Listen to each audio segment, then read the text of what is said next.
Okay. Hello, welcome back. Thanks for listening. Do you need to use your phone? I'm trying to put a bet on. Oh, do you want to keep doing it? What? Why are you trying to put a bet on that? Oh, is it like a 3 o'clock accumulator? Yeah. Bet 365 might be done. Anyway. Sorry. I'm being you can do it if you want it. I'm being a distracting. It's not working. I'm being a distracting influence. We'll keep trying. Keep trying and win those bucks. Hello and welcome back to episode 16 of Sync Slate Six, film podcast where we talk movies, major Hollywood happenings, tall tales of television, and to be continued. Oh, that was very good. That was on point. Well That's done. your best one yet. Thank you. I didn't think you were going to remember. I really thought you were going to skip Tall Tales from Television. No. Well done, sir. I've been practicing it to my mirror. like Taxi Driver. You are a young, confident man. You're going to go in there and you're going to nail this podcast today. I've been psyching myself up this whole time. I like it. Focus, I'm streamlined. To my right streamline is Joe. Hey there. And to my left streamline is Arlo. Good afternoon. Yes, a very good afternoon to you both.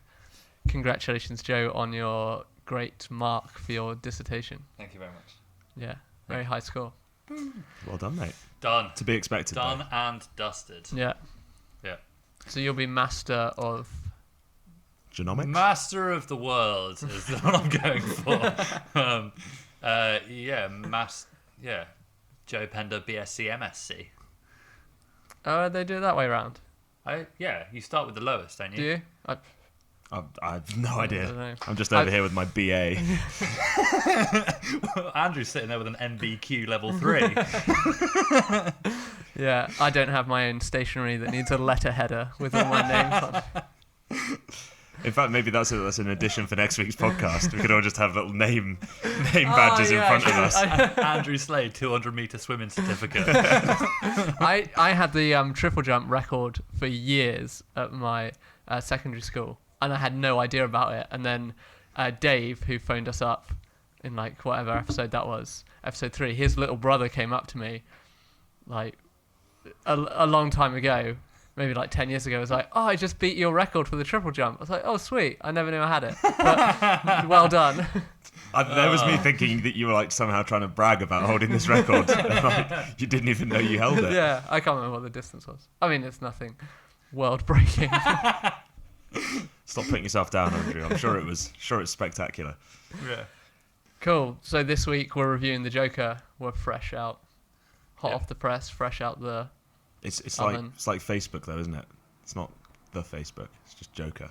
Did I say The Joker? Yeah, you did. Sorry. Start again. Yeah. Right. Do the intro all over again. No, we had that last week. So we are light on news. Yeah, we got a bit of news. We got a tiny bit. There's some. Do you want to start, Arlo? Always. You always say always, but I think it's... No, it is always. You go first a third of the time. So No. you're like, always me. I mean, a sixth of the time. Yeah. So I came across the new trailer for upcoming film called The Gentleman. So this is Guy Ritchie's return to his kind of gangster film roots. I think we were talking just briefly before the podcast. Podcast. Thank God it's not a podcast. We were talking briefly before it started about what your kind of favourite Guy Ritchie film was. Yes. And I think I said Snatch, and you said Lock, Stock. I said Lock, Stock. Joe said Sherlock Holmes. A Game of Shadows. None of them, to be honest.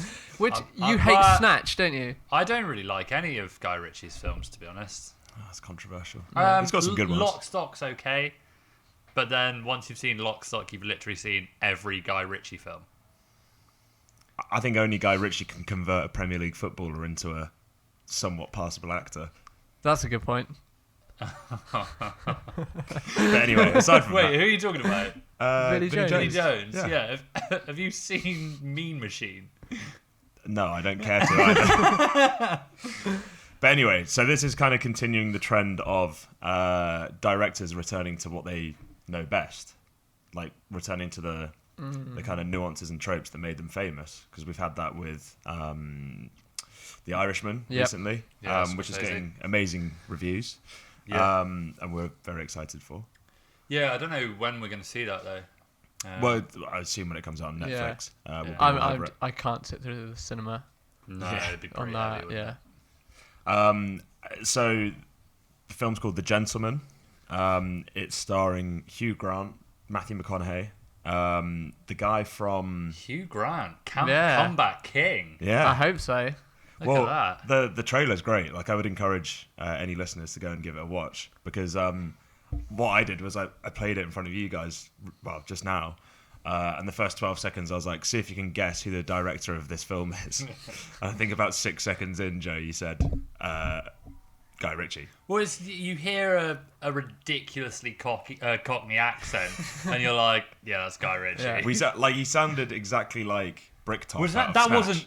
wasn't Hugh Grant? That was Hugh Grant, yeah. Oh my days. And actually, it's a good he does a good accent in the trailer. Has he changed his hair, or does he still look Etonian with a Cockney accent? It's like slicked back grey hair. He looks he's unrecognisable in some Oh, ways. really? Yeah. Oh, well, good. So that looked good. And then you've got Matthew McConaughey, who's kind of like an American expat who's building like a drug empire in London. Cool. Yeah, so Is there going to be some sort of confusion with multiple storylines going apart, like separately, and then it's all going to come together at the end? Naysayer. Like, I don't think there's anything wrong with directors having these like traits or these. Yeah. No. But your example was Scorsese going back to gangster films, right? All of his gangster films are very different from one another. No, they're not. They're Goodfellas and Casino are very, very similar. They're more different than Guy Ritchie's projects.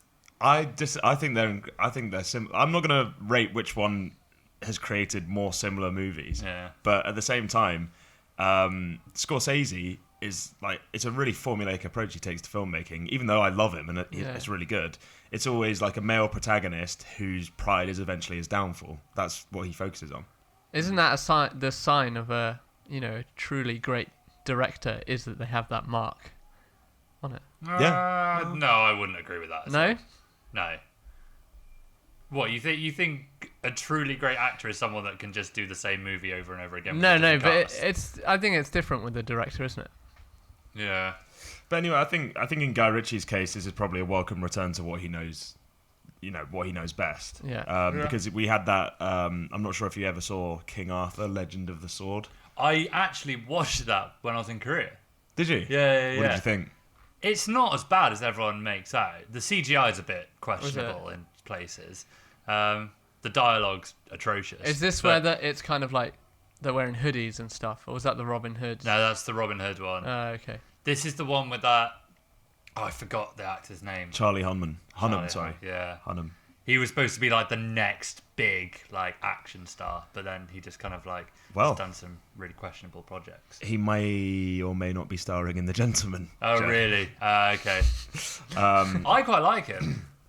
Yeah, alongside him you've got Henry Golding. Was he in Vikings or something like that, or was he on a TV show first?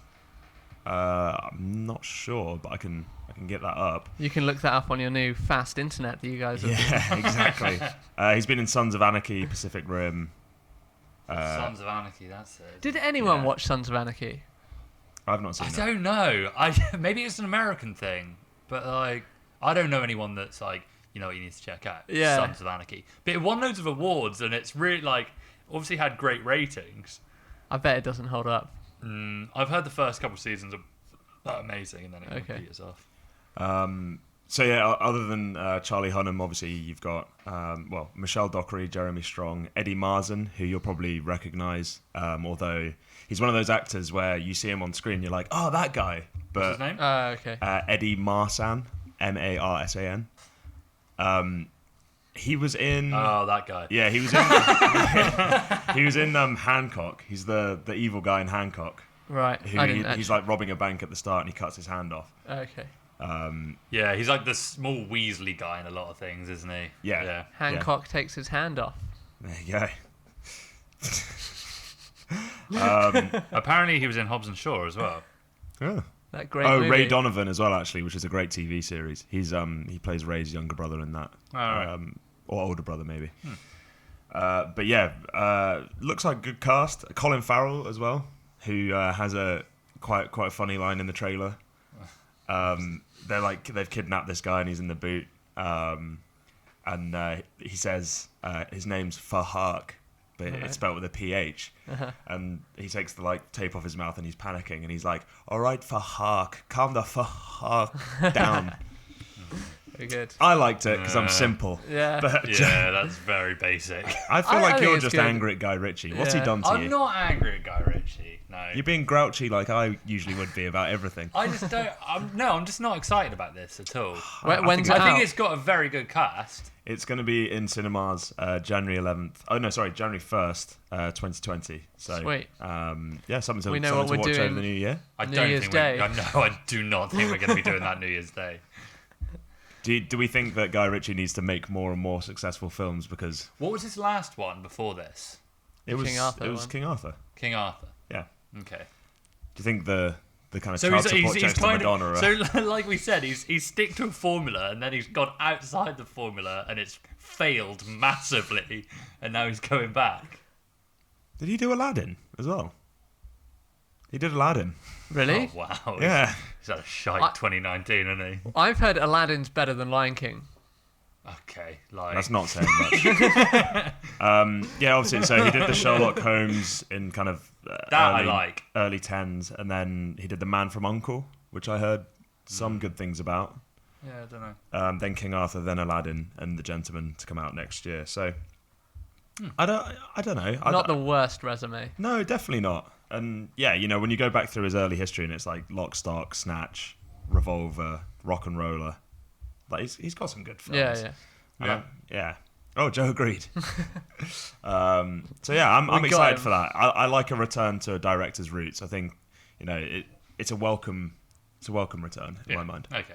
No, I was going to talk about this new film that's been announced called Freeguy, starring Ryan Reynolds. Right. Uh, I saw the picture of this. Have you seen he's like it's like a superhero pose. He's ripping off a shirt, but Yeah. just another shirt and tie underneath. Yeah. So do you know the premise of this movie? No, I don't. So we've only got a little snippet so far, but it says, Twat. Was that your bet going through? Yeah, that's what it was. So it just says Freeguy is an action comedy about a bank teller who discovers he is a background character in an open world video game called Free City that will soon go offline.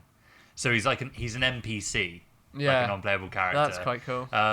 Yeah, no, it should be quite good, I imagine. I assume they're going to do there'll be a bit of a rip on The Sims. Yes, in that, yeah, I imagine so. A bit of Truman Show type like thing. Yeah, I was going to say Truman Show. Yeah, a bit Yeah. Truman Show. Yeah, I imagine there'll be some in jokes for gamers and stuff. Yeah.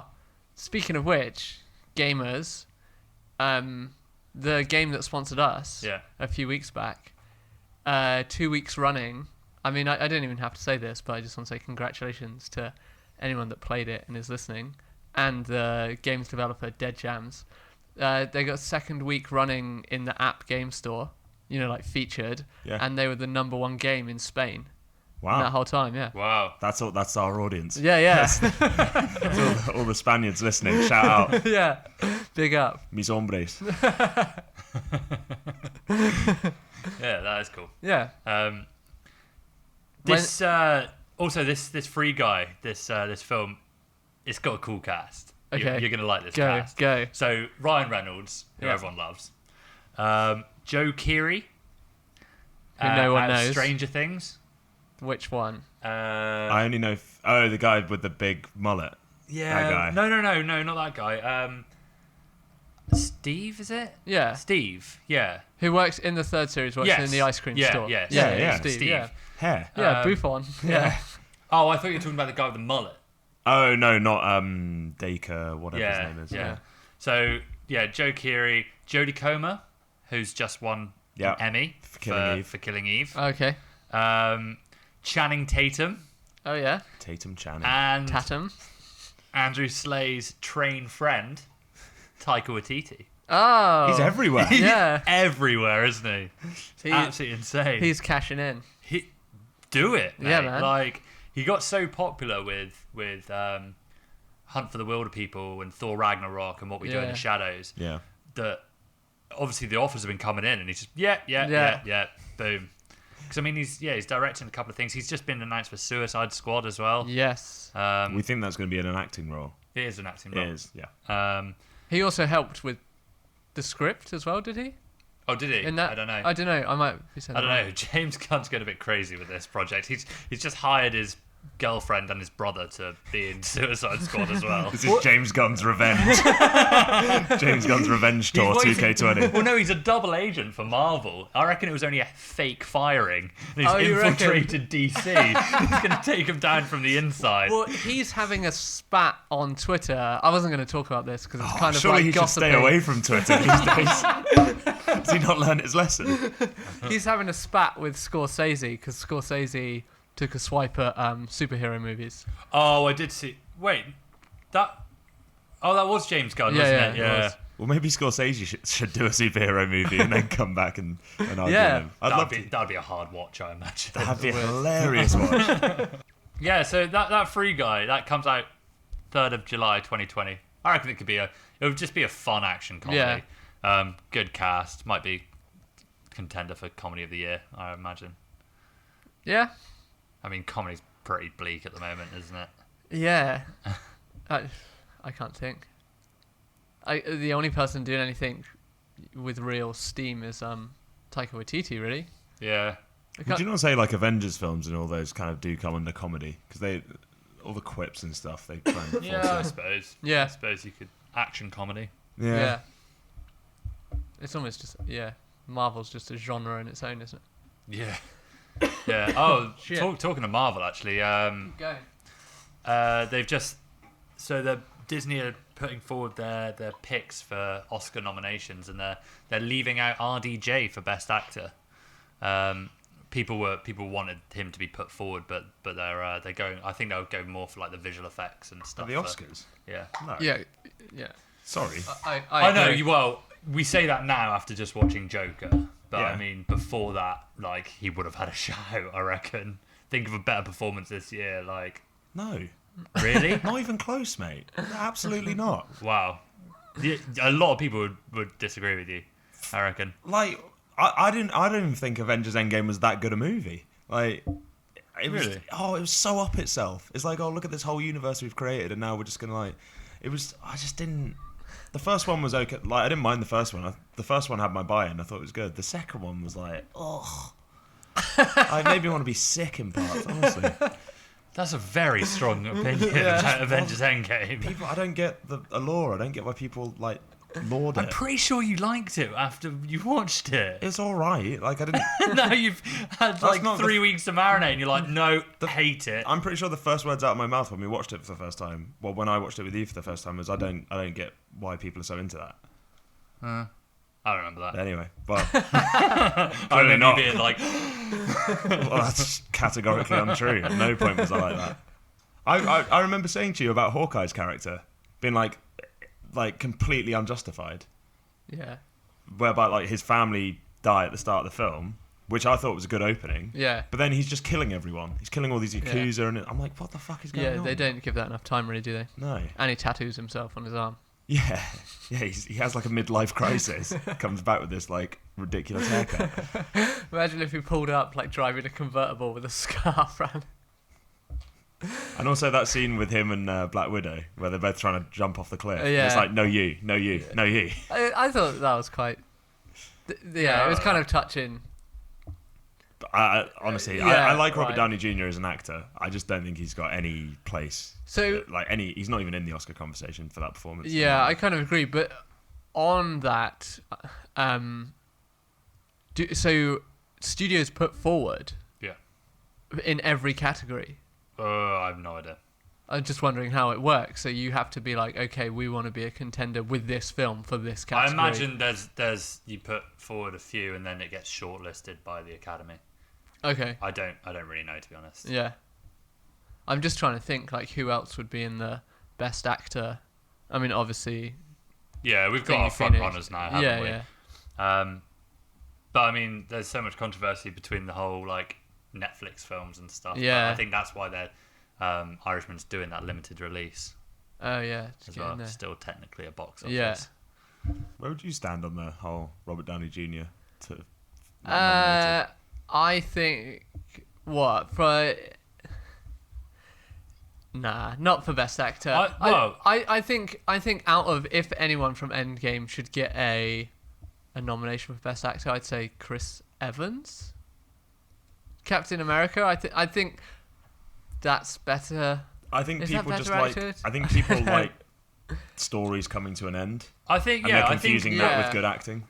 I think if it would be a legacy award. Yeah, like, that's what I was going to say. He's been with the franchise yeah. for a long time. His performance was good in Endgame. Yeah, it was. Like, and people thought that he would be put forward, but yeah, no, Disney aren't going that, but that route. What I'm saying is there's no like the criteria for the Oscars. There is no kind of like award that matches what he represented to the like franchise. Well, but that's why it'd be in the Best Actor category. It's just not worthy of it. Like, sorry. But you could also say like potentially, I don't know. We'd need to see The Irishman first, but potentially De Niro's going to get that legacy slot. We could call it in the Best Actor because he's a supporting role in Joker. I almost called it the Joker again. Yeah. We'll see what The Irishman comes in, but because I don't know, it could be like a thing like, well, it's deserved. He's been around a while. He is good. He's not really in Joker much, is he? No, it's definitely supporting. But I think with that and whatever The Irishman, if it's as good as all the critics and the internet are telling us, it'll probably put him into the running of Best Actor, and he might just. I mean, can't think of anything off the top of my head that comes out this year that's going to contend with either Robert De Niro or Joaquin Phoenix, to be honest. But we'll see what our Pats has to say. Oh, The Lighthouse Pats and Willem Dafoe as well. Yeah. But again, their best chance would be to put both in supporting. Yeah, true. They're pretty loose with the rules. Oh, really? Oh, yeah. We've spoken about that before. Yeah. Wow. See how that's goes. It for news. Oh, well, apart from, have you guys both seen the Birds of Prey trailer? Yes. Yeah. Thoughts? No good. I think... I don't know. Nothing. It's just kind of like whatever. Oh, it's so disappointing. I think it's just going to spurn a whole another cavalcade of Harley Quinn costumes for Halloween next year. Well, I was thinking that actually on Joker, we know what we're getting this Halloween, don't we? There's so many people dressed as that. Yeah, which is scary to think, given the implications of the film. Yeah. Like, given what happens in the film. Imagine everyone dressing up as Joker for Halloween. Well, do you remember a few years ago? I'm sure this happened in this country. It definitely happened in Australia. That people were just dressing as clowns and just kind of hanging around. Yeah. Well, I was talking to someone last night about this from work, and I said, do you think that coincided with like the first It film? Yeah. And they were like, yeah, I think it was around about the same time. Yeah. Just before then? Well, yeah, or maybe like slightly prior to it. Yeah. I said, do you think that was just like a really intelligent PR stunt? They were like paying people around the world to dress as clowns and just like, because people got freaked out by it. Yeah, I mean, it's creepy as... Where was it going down? Was it here and America? And Australia. Mostly. I'm sure I was in Australia at the time. I was in Korea when it was happening. Yeah. And I was just like, what the fuck is going on? I leave England for 1 year. It's all gone to dirt. Birds of Prey. I didn't really know the story. Is this based off a one shot? I watched the trailer and didn't take any information from it because I'm not interested in it at all. They've really, really put a lot of pressure on Margot Robbie's Harley Quinn to be more Harley Quinn. Yeah. But that's not why her performance was so good in the first one. Like her performance was the only thing like redeeming about Suicide Squad. And they've just been like, you need to be more a character. Turn it up to 11. Yeah. It's just bizarre choice. I did hear when Ewan McGregor was first cast, I was like, oh, that's cool. He's Black Mask, right? Right. Yeah. I was like, oh, that'd be good to see him as a villain. But now, after watching that trailer, I'm like, well, that has no sustenance. Yeah, I think it's difficult to replace the Joker in that kind of scenario, right? Yeah. So, and I mean, the trailer instantly addresses that. It's Yeah, like me and I Mr. hate J it. broke up. I Yeah. hated that so Yeah. much. Yeah, I mean, but they've written themselves into a corner. Like you have to address it. But everyone that's interested in the film knows what's going on behind the scenes with like the whole Jared Leto Joker. He's not going to be in this one. Like, if they hadn't addressed that in the trailer, I still don't think anyone would have gone to the cinema and been like, "Where's the Joker?" Yeah. But I don't. So I'm unfamiliar with what's going on with Jared Leto and this role. Is he coming back? It's done. Done. It's done. Yeah. Well, for good reason. Well, it hasn't been confirmed, but it's done. It's like, Failed experiment kind of thing. yeah. Yeah. Thing is, I think he could have been good, but like we Yeah. said before, like they just tried to like shoehorn him into Suicide Squad. Yeah. Which was just, and then, but not only did they just try and push him into Suicide Squad and give him like 15 minutes screen time, they then just focused completely on him for the trailers. And so people just felt like they were missold, like the movie completely. It probably would have been smarter to save him from, I don't know, the Birds of Prey storyline. Absolutely. But I'm sure it is an existing story. I think the problem with that as well is that you had a Harley Quinn origin story and like a Deadshot origin story in Suicide Squad. Like you there was no build up. Like it was all of a sudden they are just the Suicide Squad. They've all banded together. Like Yeah, it's tough to do like a team up movie if you haven't got those characters in place. and if you don't buy in from the get go. Yeah. Like It's even the same- Jai Courtney's character was like Captain Boomerang's hilarious. Yeah. Like would have been maybe not enough like gusto to have a like standalone film, but still like entertaining. Yeah. Yeah, no, it was just a mess, wasn't it? Yeah. But We won't be watching that. I think I'll give it a watch. Really? I'm just interested to see where they take it and what they do with Margot Robbie in that role. the only thing that just might be a weird thing for DC, but what I'm thinking is Suicide trailer #1 was great, movie was shit. So maybe Birds of Prey trailer shit, movie fantastic. I like your thinking. Yeah, that's it. So this comes before Suicide Squad 2. Oh, yeah. I didn't even take note of the release date. Well, it's the Suicide Squad, isn't it? This is what's so Is confusing it about. Is it called the Suicide? Yeah. Yeah, I think a lot of people are going to be very confused. Birds of Prey, The Suicide Squad, Joker, all... Well, yeah, I spoke to my sister Yeah. on Skype a minute ago, didn't I? And she Yeah. was like, "Oh, but I can't go watch it because I haven't seen any of the Batman films." I was like, "What? The Batman films from like 10 years ago? They're not connected." Like, She also gave a Christmas list already. yeah, So early. Can I just 5th of October. Dominic phones up. I want some gold earrings for Christmas. Yeah, Johnny. I'm a student. Well, what do you want for Christmas? What do I want for Christmas? I don't know. but- I haven't even thought about it. It's October, Andrew. We're popping off now, though, Joe. All the Spanish listeners we've got to go and download KAIHI. Yeah. Yeah, trailer was no good. And then we're going to go straight into the trailers we got Yep.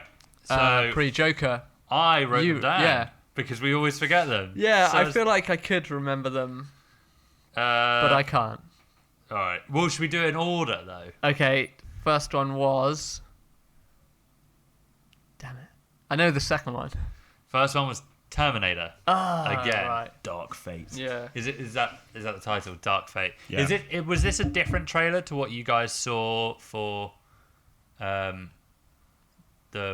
beloved Rambo: Last Blood? The only difference, beloved. The only difference was you got whoever. So who plays Sarah Connor? I can't remember. Linda Hamilton.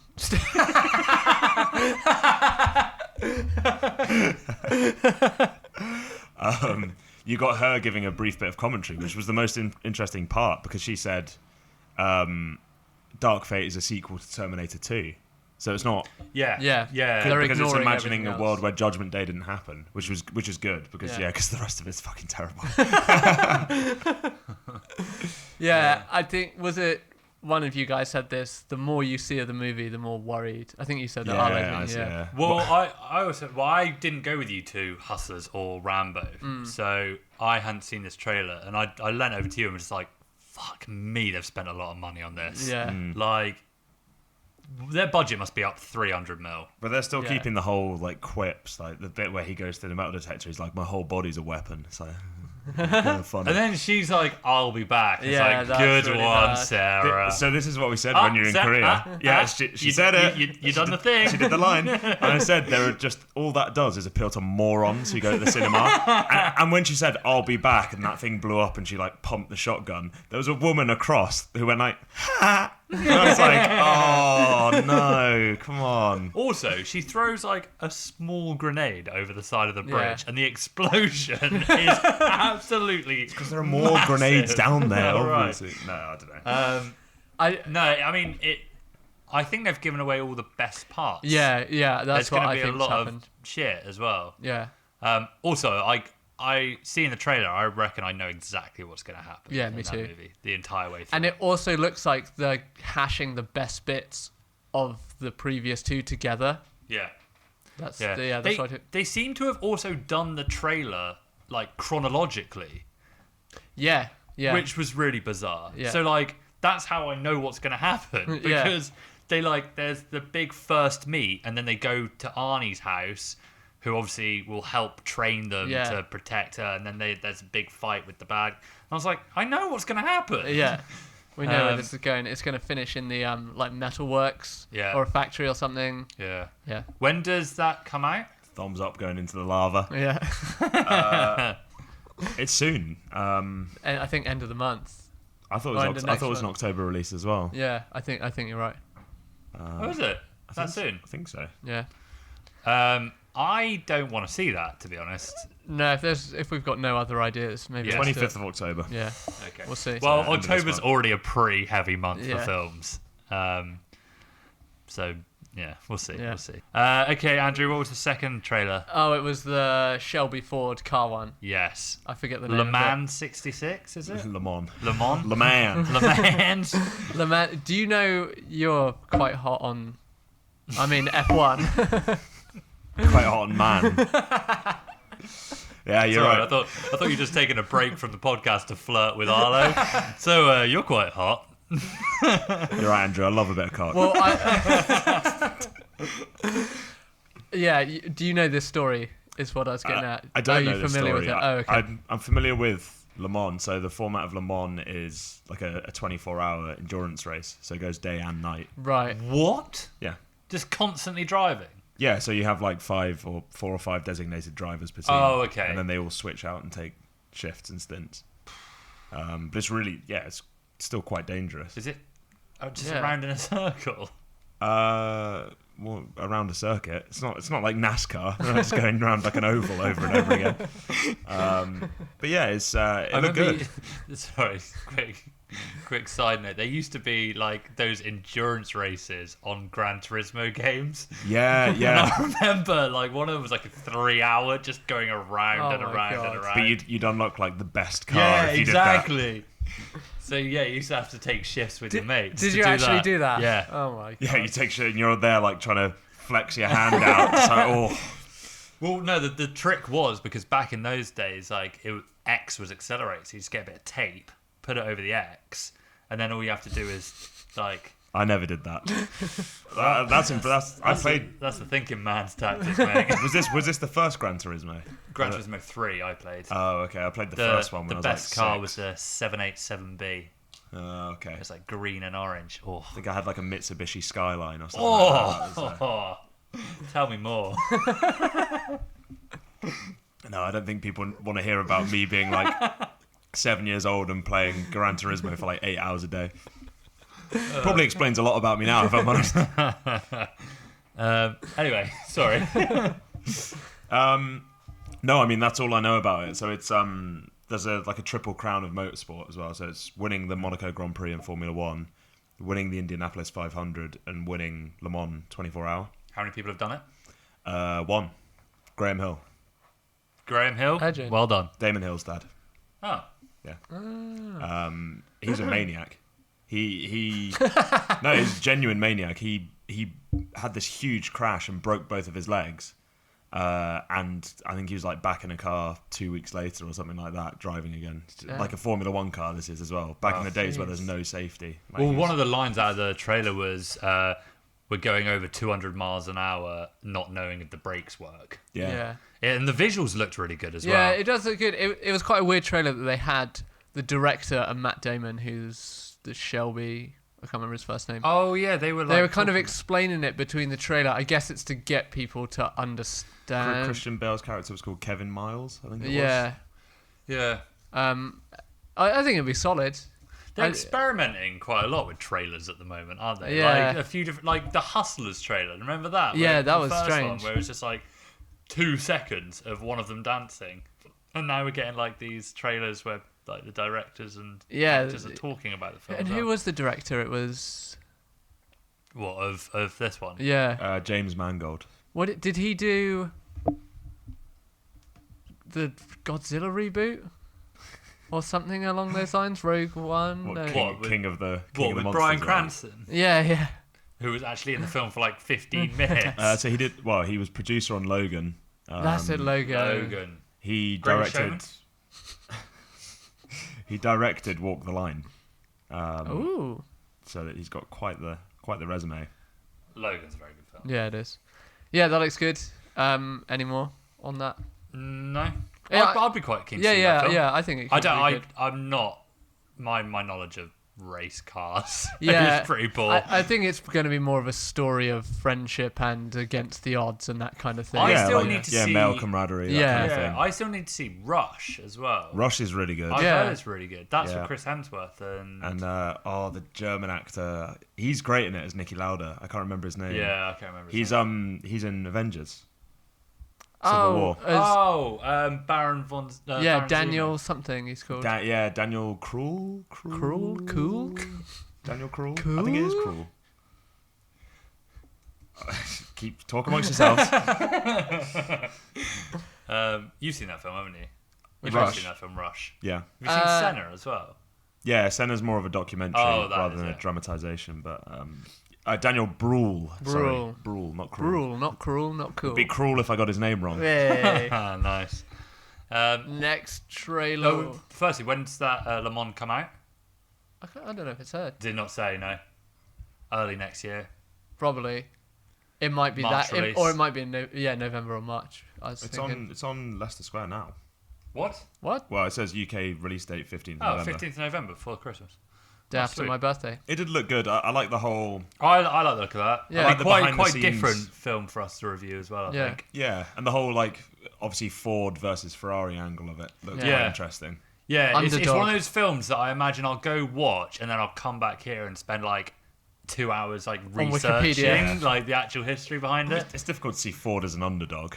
Yeah. A true underdog story.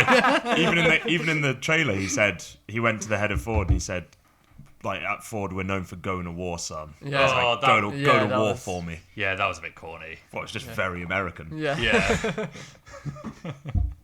But yeah, no, I'm actually excited for that. Yeah, It I think looked that'll be good. Didn't like. I know Christian Bale is English, but I didn't like his English accent. Very much like I didn't like Hugh Grant's English accent about 15 minutes ago as well. Well, yeah, to each their own. Next trailer, Oh, Zombieland, double tap. yeah. Didn't. I Yeah. don't like the look of this. You don't like it? Yeah, I No, agree. I think they were right to not do a sequel. Yeah. Like, and now that they are, it just looks really gimmicky and forced. I think Yeah. the charm of the first one was that it was big names, but in like a kind of refreshing role. Also, like, just kind of not taking themselves too seriously. In a time when zombie films were really relevant as well, Yeah. and now they're not. And you're right, it does seem forced. Like the jokes seem a bit lazy. Yeah. It's like they couldn't come up with a premise. They've come up with like 3 almost. Yeah. Like, And just be like, which one works? We'll do a bit of that. let's do a bit of everything. Like, especially the bit where like their doppelgangers came out and they were having a yeah. conversation. I was like, oh. Yeah. Because really that's unfunny. like, they actually do that joke on Shaun of the Dead, but it's a split. It's like 2 seconds. Yeah. You know, when they all walk past each other. That's great though. Yeah, That's really well that done. really works. But to do like this whole scene, and if it's in the movie, it's like, nah, you missed the mark on that one. And I think what they've seen from audiences, or I guess like learned from audiences from seeing the first one, is that Woody Harrelson's character, like people kind of loved him just because he was so ridiculous and like brash and running in and like killing all these zombies in creative ways. And this one, they're like, like let's make him like let's just put him on the screen even more and get him to say "nut up" or "shut up" a load of times. And it was kind of like a proper like Odd Couple film, the first one. Where they're like really, but now they're like a unit, and so it doesn't quite work the same way. I think. Yeah, sorry, go on. I was just gonna say, let's get Academy Award winner Emma Stone just braining some zombies. That'd be great. Yeah, I buy into that. I think zombie movies work the best when it's like you were saying, a kind of Odd Couple or a Shaun of the Dead's basically a rom-com, and then the zombies are just the secondary. other. Yeah, exactly. That's when they're the best, I think. What I would love to see is, and someone's going to steal my idea now, but there's going to be a Spanish movie of this. All these directors listening to them really closely. You should get Meryl Streep, Helen Mirren, Patrick Stewart, and Ian McKellen, and they should be a zombie killing crew. Yes. And like the geriatric, the almost dead versus the dead. Yeah, and like, you know, there's that film Red. Yeah. Which had like a load of them in it. You could just call it Dead. D-E-D. Sold. M. Night Shyamalan's ears just pricked up somewhere. We should pitch that. Just that audio clip. Do you know what, as well? You could literally, just in the description of this podcast, put "from the visionary mind of Arlo Barry." Because at the start, I know we'll come on to the next trailer because I've just remembered what it is. But at the start of the next trailer, it just says, "from the visionary mind of Ang Lee." It's like, who decided that you were a visionary? Like, at what Ang point? Lee. Yeah. Like, okay, you've won an Academy Award for direction. Congratulations. What did he win it for? Life of Pi. Ah. I know, Was that really a bad? down on that. Was that a bad? I mean, it's a good movie, very good book. But was that a bad year for movies? It must have been. No, I don't think it was. I think it was. No, I think What was I that up actually, to against? be honest, I haven't seen Life of Pi. It is really good, but it's not particular. I mean, it's visionary in vision, like it's visionary in vision. in vision because of like the effects on the screen. Can I have one of these? Yeah. See, I just find Ang Lee a bit of an enigma. Like, some of the films he's done. Like, he's done Brokeback Mountain. that Crouching one. Tiger, Hidden Dragon. Okay. Right. Okay. Yeah, that's visionary. That can be visionary. Hulk, terrible. Life of Pi, which he won the Academy Award for, and now He should have won it for the first two you said. Christ, he is very inconsistent. Yeah. If they wanted to put "from the visionary mind of Crouching Tiger, Hidden Dragon," then I would All be on like, board. I'd be like, fine, yeah, that's a great film. If it's just like Visionary mind of Hulk. "from the visionary mind of Ang Lee," is like, what's qualifying his visionary mind? So Again, Hollywood narcissism. This is So what's the film, Arlo? Gemini Man. Gemini Man. We did speak about that before. It was Rambo or Hustlers. It's Will Smith versus Will Smith, essentially. Yeah, it looks terrible. Yeah. Getting terrible reviews. Move on. Yeah. Yeah. Well, no, Definitely. I've been reading some of the reviews for it, and they kind of went down the same route we did last week, and they were saying you can't just rely on digital technology to force you through a film. Like they're like, there's no plot, there are no devices, nothing really. The initial idea is fantastic. Yeah. The execution looks just. Yeah. I don't think the initial idea is fantastic. It's quite original though, isn't it? Like, I suppose it's original, but it's like, what if you tried to kill yourself from the past? Have you seen Face Off? There we go. We're getting a reboot. Yeah. I'm also really bored with Will Smith as like stoic. I've been through life, Will Smith. Have you noticed he's always still got that kind of like Fresh Prince line in him in each film that he does? Yeah. You know the bit where he's like, why did they send you to kill me? And he goes, because I'm the best. And he's like holding a gun to his head and he's like, obviously you're not the best. Yeah. It's just like, that's like old Will Smith. Yeah. He should, yeah. I think he should stick to comedy action. What would be better is if it was the Fresh Prince of Bel-Air trying to hunt him down. Yeah. Do you know what would be great, actually? Will Smith. Every character of Will Smith from his movies somehow trying to fight and kill each other. Yeah, the guy from Pursuit of Happiness. with his briefcase. Clapping. Yeah. Just hiding in the bathroom. Oh, God. You're going to break my heart over it. Like an I Am Legend too busy snapping dogs' necks. Well, he would win. That one would win. Hancock would win, mate. No. Oh, yeah. Hancock would win. He's bulletproof. Or Genie. Oh, Genie, yeah. I was thinking Men in Black. What's he called in Men in Black? Jay. Yeah. Yeah. Just trying to think. No, do you know who would win? Oh, Independence Spies Day. in Disguise. The pigeon. The pigeon. I cannot wait for Spies in Disguise, man. Why is it taking so long to come out? I've Because no it's an idea. animation. We saw the trailer months ago. Yeah. And I saw... Maybe it's just come out already. Bit No. dead air. 27th of December, 2019. Oh, What? Christ. That's Christmas. my Christmas present. Going back to Gemini, man, have you seen the posters? I saw a poster for it on the side of a bus. And it's like, Will Smith. Will Smith. It's like, oh, I see that. Oh, that's clever because it's... because the... Oh, she's done that. It's like, I hope he got 2 paychecks for that. fuck off, Ang Lee. You're not a visionary anymore. Clever. It's not even slightly clever. Fuck me, I didn't realise how inconsistent he was as a director. Yeah, it's before. mad, isn't it? Yeah. That might be the highest of highs and the lowest of lows. Yeah, he's the Nickelback of directors. Well, no, he's the Nicolas been Cage. He's been up, he's been down. Been to the bottom of every bottom. Bottom of every what? It's bottom, isn't it? But I said bottom. What's Bottom of every bottom. what's the next line? For Helena. No, isn't it? For Despite heaven. words in my head. For heaven. We always somehow end up on Nickelback. all discussions just automatically reach Nickelback. Yeah. It's like that theory that if someone's losing an argument, they will eventually mention the Nazis. Yeah. Before they get to that, they get to Nickelback. I can't remember what that theory is called. What is it? Yeah, I've heard of that one too. that's hilarious. Yeah, it usually happens in YouTube comments. You don't need to find. I want to know what it is. And then we'll... Godwin's law. Is it? Yeah, as an online discussion grows longer, the probability of a comparison involving Nazis or Hitler approaches. We know we've made it when we get one of those types of comments on one of our Yeah. videos.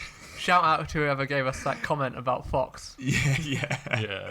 If an online discussion goes on long enough, sooner or later someone will compare someone or something to Adolf Hitler. That's brilliant. Well, we've just somehow ended up on it from Yeah. Gemini Man and Ang Lee. This is even better. They have a Latin phrase for it, which is Reductio ad Hitlerum, Sounds like a Harry Potter spell. or playing the Nazi card. All right, that's should we brilliant. move away from Yeah. right-wing fascism? Move away from Reductio ad Nickelback.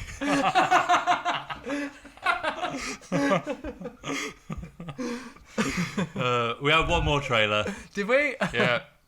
Oh, did we? See, we've seen it 100 times. Star Wars. Oh, yeah. I'm really excited for that though.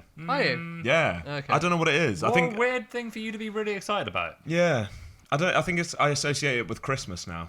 So, Yeah, so yeah, whenever it does have that Yeah. effect, actually. You're right. whenever I see a Star Wars trailer, I'm like, fuck, Christmas. stockings! Just imagining the turkey with all the trimmings. And you carve it with a lightsaber. I'm imagining a mimosa at 10 in the morning. You definitely have a Christmas dinner with one of those birds inside a bird, don't you? No. No, come on, I don't buy it. What is Why this? do you think I'm so middle class? What's your problem? No, we did that 1 year, Joe. 1 year we did that. Like 10 years ago. It was, What it was bird? a 10-bird roast. 10 birds? birds. Yeah. What's the smallest one? Quail. Oh, it's Quail, quail. yeah. Largest one's a goose. Think so. It's better not be a swan or I'm telling the queen. Oh, what's she going to do? Yeah, it must be a goose. Yeah. Or an ostrich. What's in between? Duck, chicken. Guinea fowl. Guinea fowl. Pheasant. That's 6 though. 10. Ostrich. I guess you can. Oh, I don't know. I don't. Let's not Pigeon? get into it. Yeah. Yeah, pigeon. there might have been That's pigeon in usually there. a starter, isn't it? Oh. Parrot. Penguin. Yep. Oh, the penguin is the tenderest of all the meats. 10 birds. Yeah. Well, look, I didn't buy it. How do you like? Okay. Yeah, some of the layers were quite dry. I recall. I imagine Sorry, they would Mum. be. She just sat at home listening to this podcast. Going, well, you make your own fucking bird this Christmas. No, my nana will sort me out. Still too early though.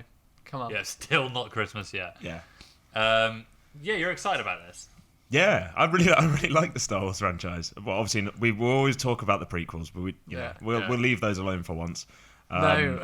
I Never. quite like is it Daisy Ridley?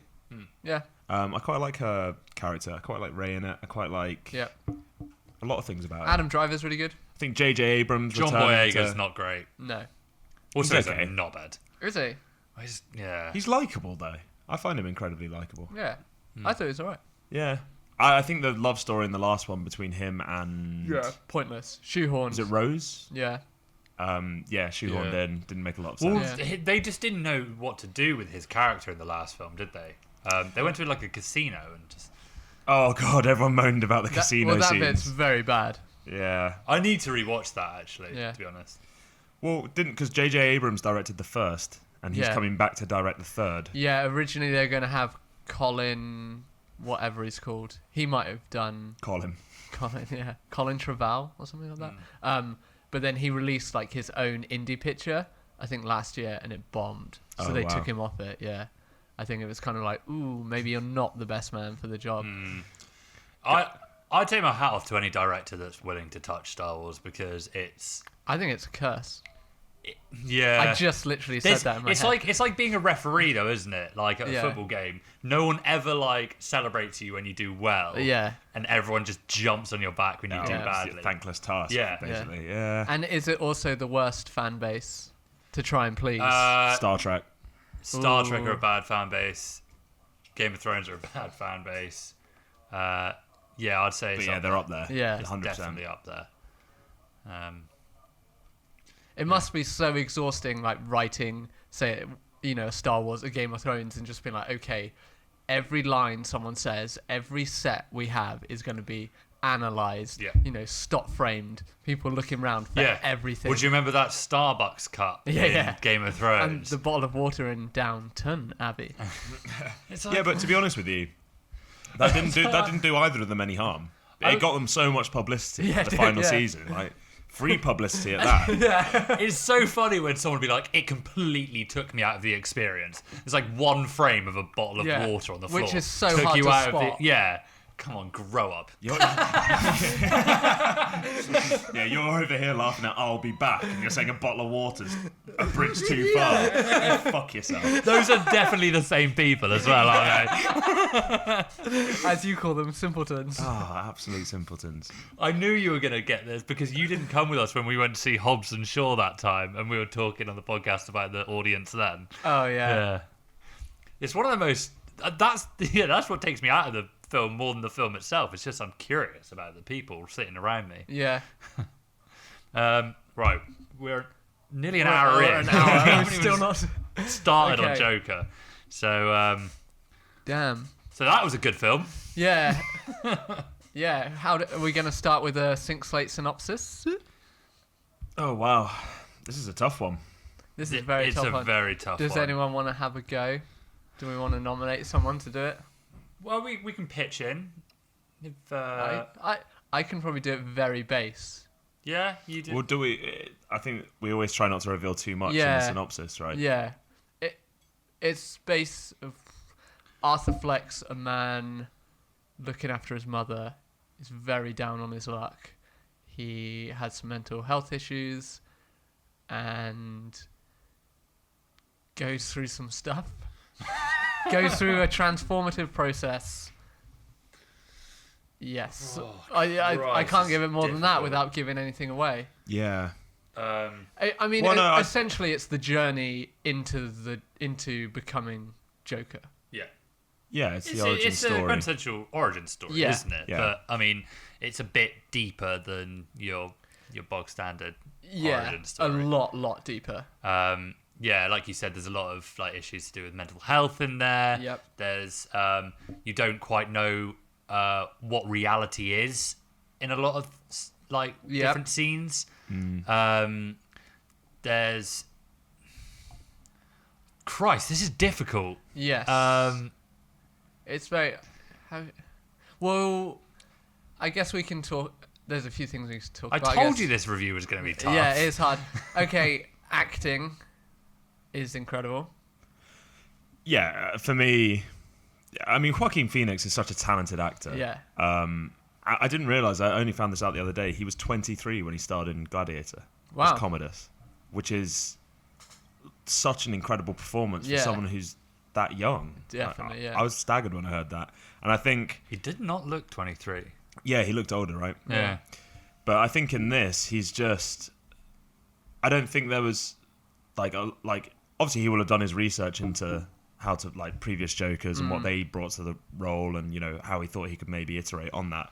But he was just.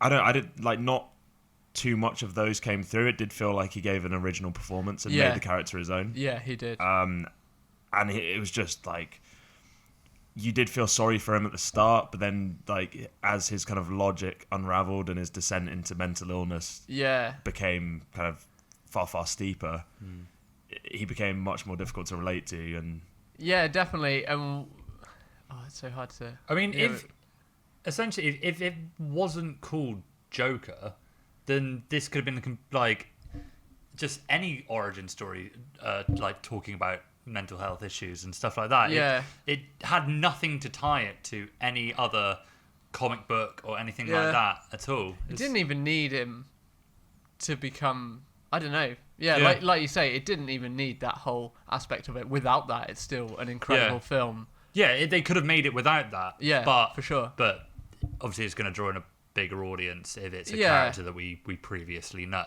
Yeah. I think what's so frightening about it is, like at the very outset of the film, he could just be an everyman. Definitely, right? yeah. He's just a regular citizen. Like obviously, you learn more about his mental health issues as the film goes on. Yeah.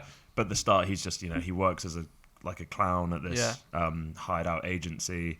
He's looking after his mother, who it also transpires is relatively ill. Yeah. And society around him is kind of breaking at the seams. Yeah.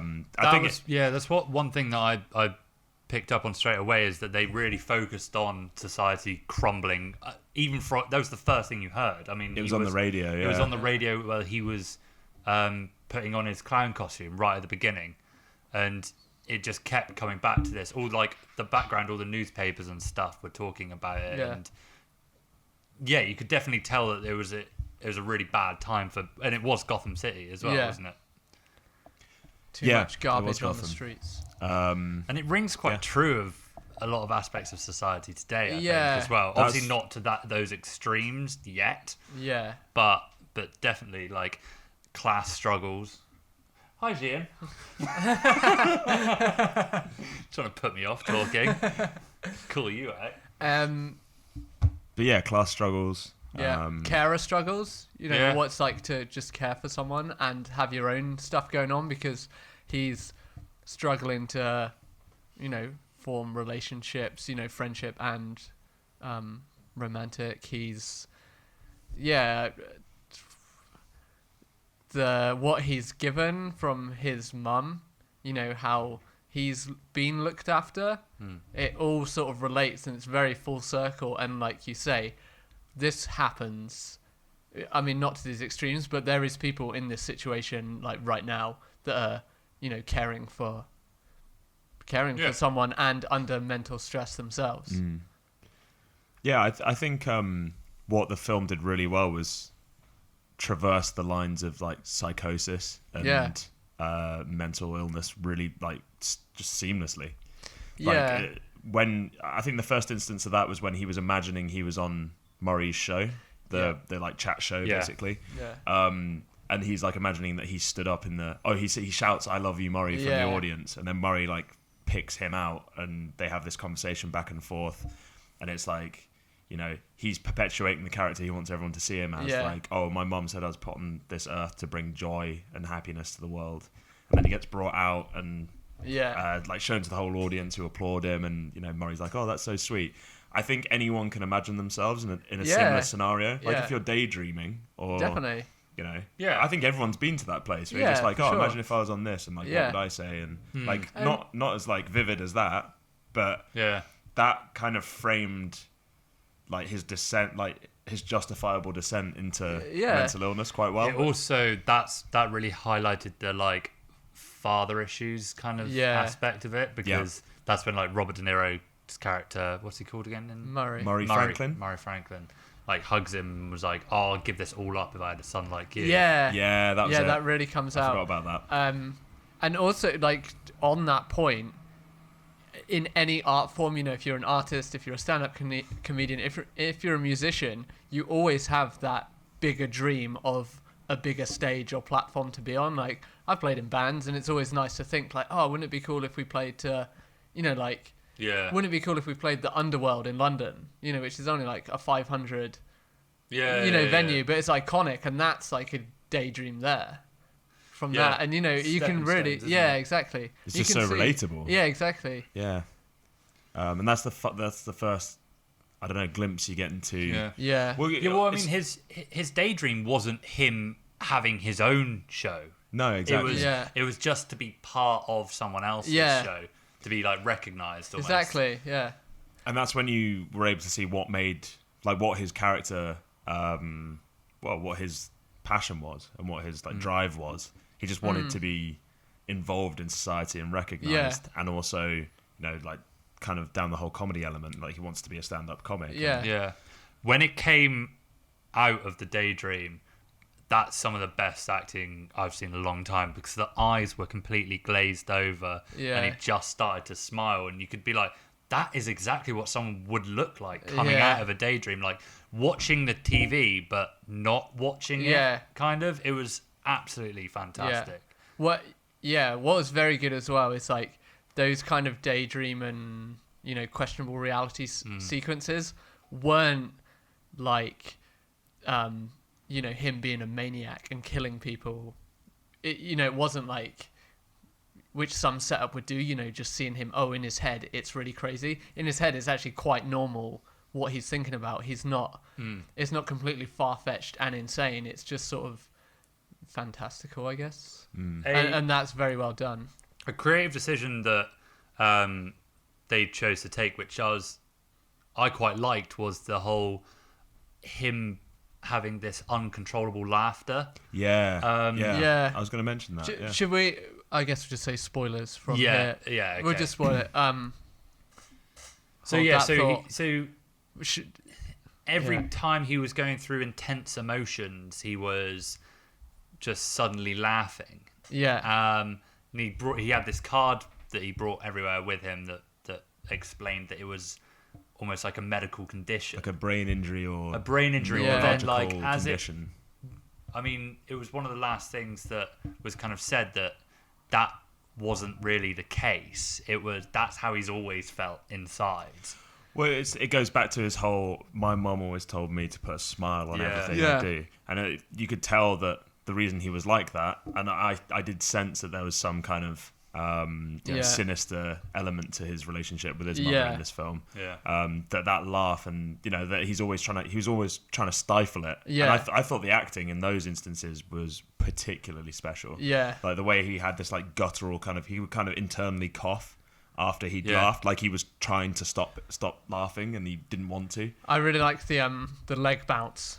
That when he was holding his leg down. There was a few. He had like a couple of different laughs though, didn't he? He had that one where he was like holding it in, but he also had like the really high pitched one when he, like, I don't know, when he actually genuinely found something funny. I think it was. Do you also notice he kept laughing like at different times during other people's comedy sketches? Yeah. That was the one thing that really stood out to me in that scene. Because he just didn't understand the jokes. Yeah, exactly. So when everyone else laughed, he looked around. Then he was like, "Oh, I should be laughing as well because that's what everyone else is doing." And then what was it he wrote down on his notepad? Like, Is it something about behaving? Oh no. That bit was What, the life and death thing? not the life and death thing. It's like when you don't. It ended with don't. Yeah, With the smiley face in the middle of the it's like they laugh when you. Was it not? They laugh when you behave as you don't, or something. Yeah, Something along those lines. Was it I think it said mental illness is funny when you behave as you don't. Yeah, something like that. No. I think it was said when you have a mental illness, people expect you to behave like you don't. Right. Yeah. That notebook he was carrying around was creepy. Yeah. I mean, it's a tell of the movie. Like, it was amazing, but it was very uncomfortable to watch. Yeah. Did you see all the pornographic imagery he had in it?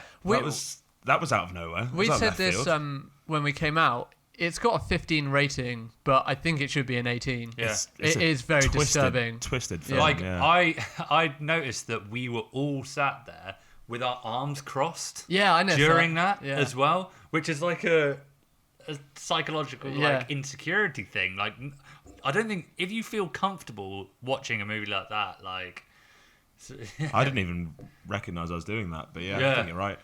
No, it might have just been cold in the cinema. But I think the another thing that worked really well was his one-on-ones with the psychotherapist or psychiatric care nurse, whatever her role was. Because right at the beginning, he's very unresponsive and he doesn't really give her much. And then I think they meet twice.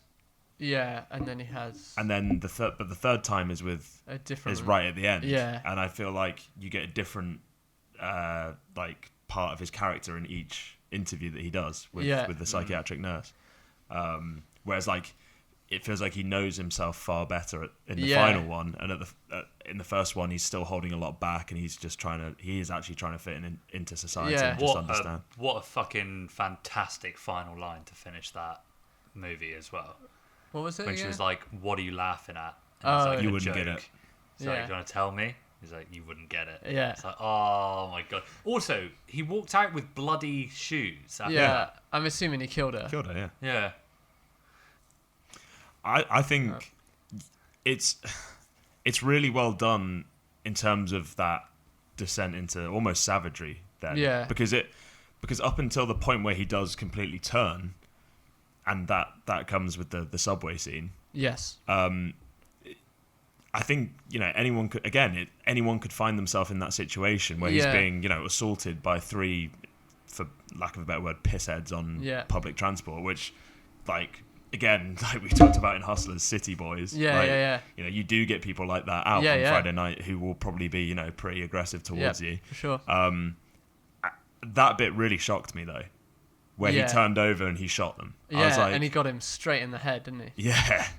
Yeah, that really came out of nowhere for me. Like we were just getting his kind of like the start of his descent, and then suddenly it was bang, we're straight in it. Like shot that guy in the head, instantly didn't like quiver or anything. Just was then shot the other guy twice, and then was waiting for the third. Yeah, he got him in the leg, and he managed to escape partially. Yeah, and then went after him. Like I think the most when he got the third guy who got out onto the platform.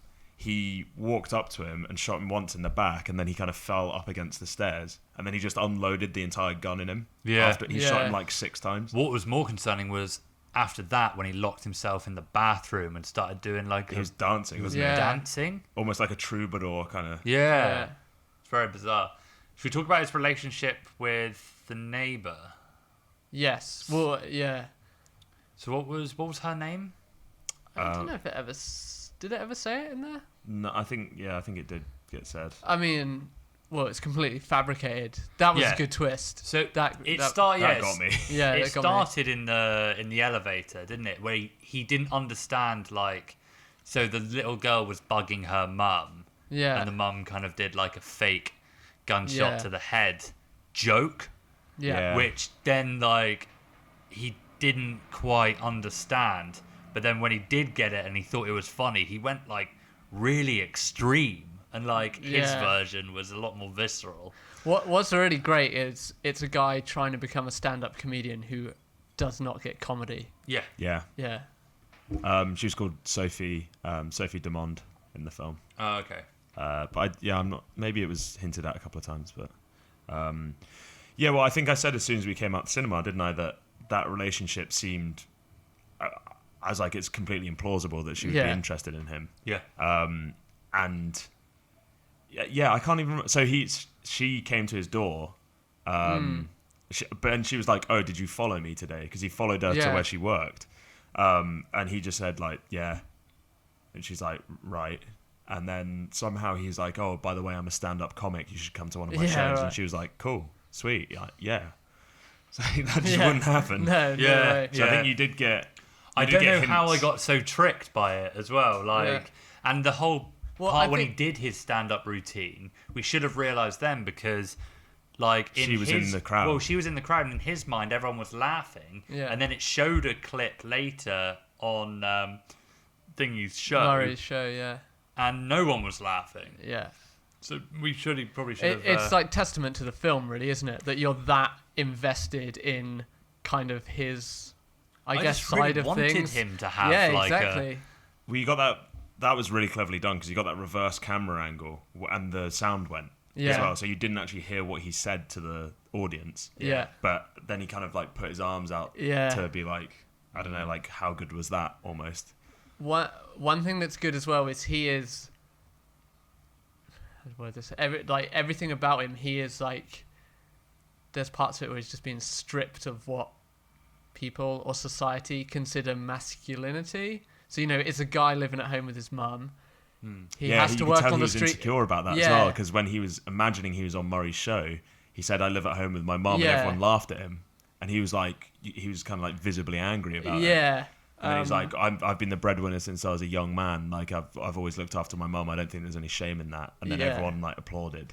So that was clearly playing on his mind a lot. There's that aspect. There's him having to like be a clown at the start. With the sign, the relationship stuff that's just fabricated in his mind. It's all like stuff that's sort of twisting his psyche. It's like the everyday things that consider you a man, quote unquote, which is pretty well done, I think. Did you think it was interesting when he got fired from his job and he said, "Please don't fire me. I love my job."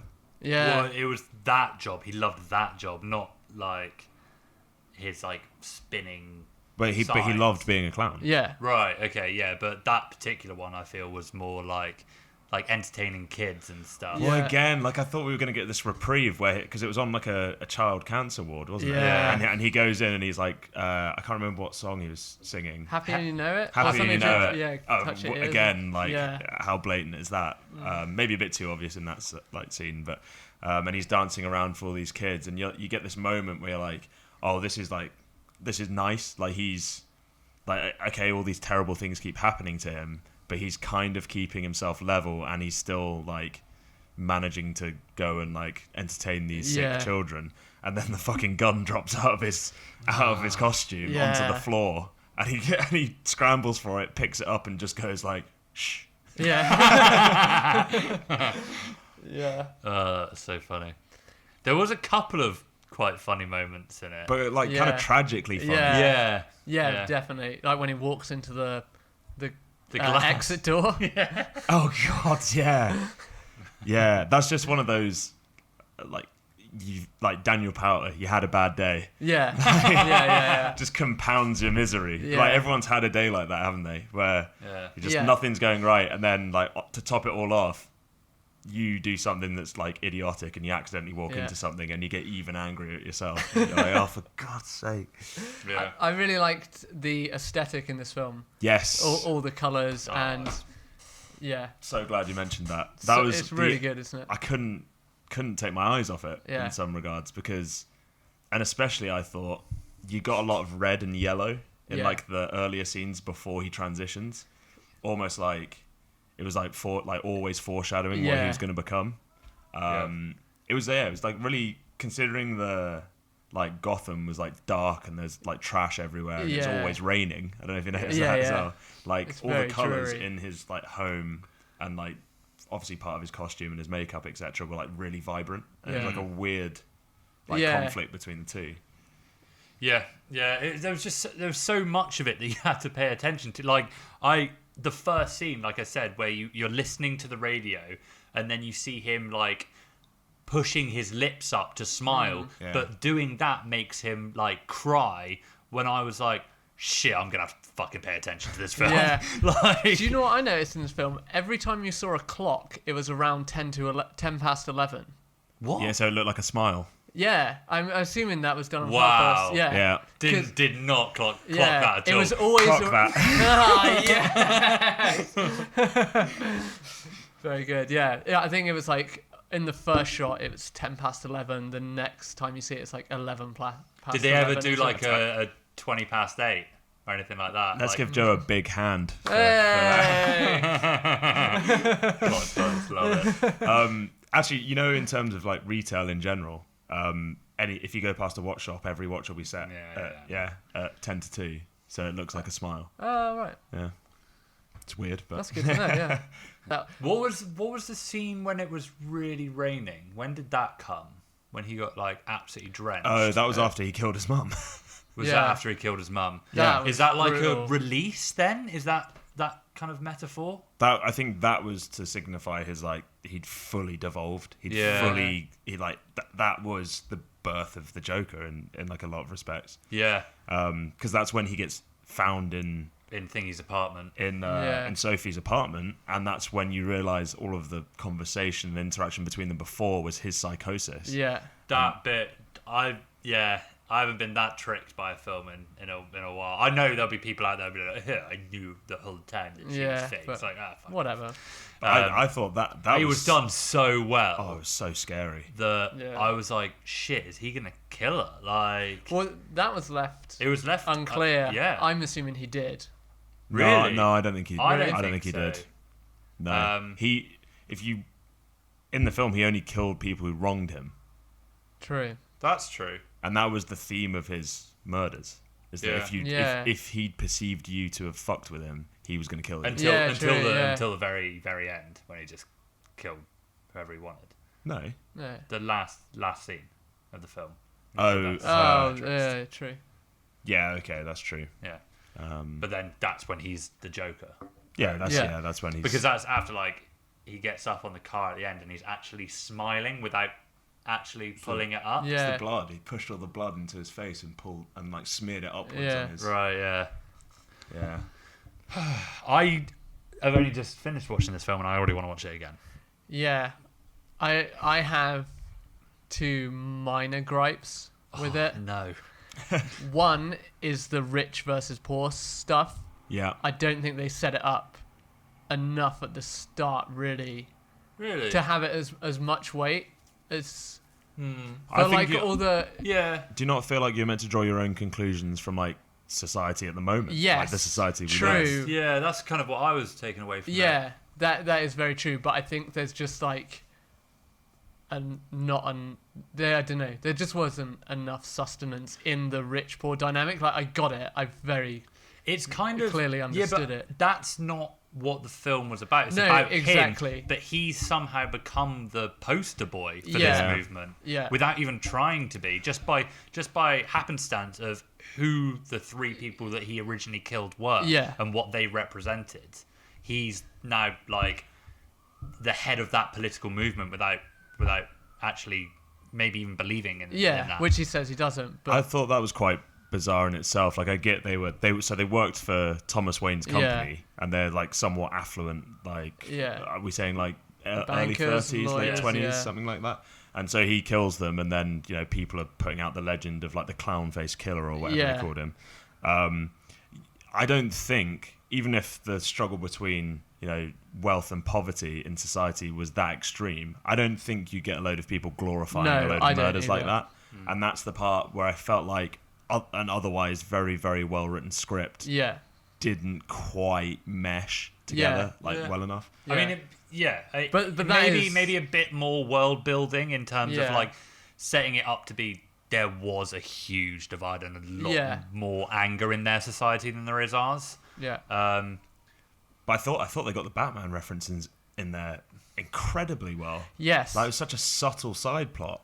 What Yeah. with the Bruce Wayne stuff? When Arthur Yeah. met Bruce, which was Pretty creepy. Yeah. to think that, you know, Bruce would have this recollection as a kid of this guy coming up to the gates of the house, and he put his thumbs into his mouth, didn't Yeah. he, to make him smile.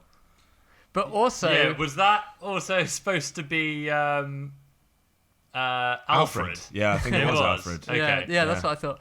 But I mean, I don't think they're ever going to do a sequel with Batman in this universe. Please don't. No, Please don't. leave it alone. But if you did, and you're Batman, you'd be like, that guy that was doing clown stuff came to my gate when I was a kid. Oh, Yeah. that's who the Joker is. well, You know, should we talk about why he went up to the manor? Yeah. Because this is something that they've left unclear now, haven't Yeah. they? Like the whole, where does he come from? What's his what's his origin before this film starts? Yeah. So his mum has been writing letters to Thomas Wayne. Thomas Wayne the entire time, and then he eventually opens one, and his mum's convinced that Thomas Wayne is his father, and she wants him to help them. But then he meets Thomas Wayne, and then I don't know. It gets all very confusing, doesn't it? So Yeah, so what I liked about that, though, is that you get the whole... So you don't know how much of... Because a lot of the film is told from Arthur's perspective, right? Yeah. So you don't know how much of it is his psychosis and how much is other people just genuinely being brutal towards him. So Yeah. that scene with Thomas Wayne was really interesting because you kind of get like... He's very deceptive, and you get the impression that he's trying to deceive Arthur. But then also you're seeing it from Arthur's perspective, so you don't know whether Yeah. he is being that way, or like whether his run for mayor is this whole like cover to yeah. like further some end goal of his. It was. What did you think? Because I still think he is his father. well, yeah, I mean, so yeah, and someone with that much power and money would have the ability to kind of stifle that and maybe put her into like a mental hospital, and Yeah. you don't Yeah. know. Like when it first came out, I was like, oh my god, they've actually made Thomas Wayne the Joker's father. That seems like a rogue move. And then when he met him, I was like, oh no, his mum's just got mental issues as well. Oh, okay, it might be like a biological thing. They might have been going through some trauma at the same time. That makes sense. And then at the end of the film, when he's backstage at the Murray show, he then flips over the. Is it when? It's a picture of his mum. No, Picture of his- it's when he's back at his house Oh, he's before back he at his goes to house. Franklin's show. Yeah. And it says like, you have a beautiful smile, and it's signed from TW. TW. Yeah. And I was like, shit, like I don't know what to Yeah. believe now. It's a very good commentary too on people in places of power. Oh, completely. You know, using their money and their position to make things go their way. Yeah, That's and what I uncomfortable took from it. situations will just disappear. Yeah, exactly. Do you not then think that, you know, how significant it is that he would say smile on the back of that photograph that he'd written Yeah. on as well? And Didn't even that's, think of that as well. that that's completely fed into how Arthur, like, that's fed into her relationship with Arthur. So Yeah. that's Yeah. why she always said it to him, like, always wear a smile. Yeah, Because Christ. that's what Thomas said to her. And, like, yeah, I do get the impression she like has her own mental illnesses Yeah. that she's dealing with, but I think it's because of I think it's a direct result of her relationship with Thomas Wayne. Yeah, so Yeah. you thinking maybe the tied to a radiator and bruises came from her?